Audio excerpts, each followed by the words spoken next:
counting down now to a Casey's Countdown Extra, a number one pop smash from 1987 by George Michael. It's a song with a distinctive 50s rockabilly sound, thanks to an 80s punk band. Details coming up. Casey's Countdown.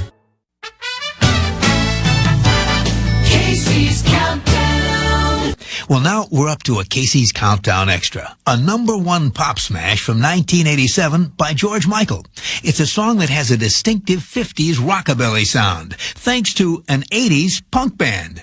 Back in 1987, George Michael was hard at work on his first solo album after the breakup of his duo called Wham! He was working at the Puck recording studio in Denmark.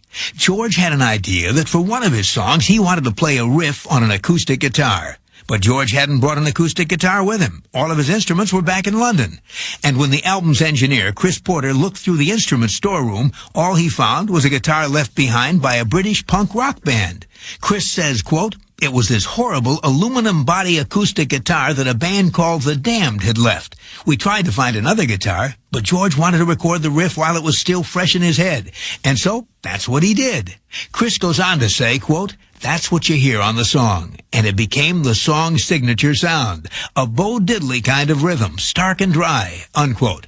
Well, that song became the title track for George Michael's solo debut, an album that sold 9 million copies in the U.S. alone and established George as a major solo artist. Now, as a Casey's Countdown Extra, here is the song with the rockabilly riff, a song that went all the way to number one on the pop chart in 1987. George Michael with Faith.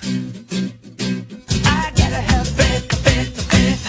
From 1987, that's a Casey's Countdown Extra. George Michael with his number one pop smash, Faith. Casey's Countdown.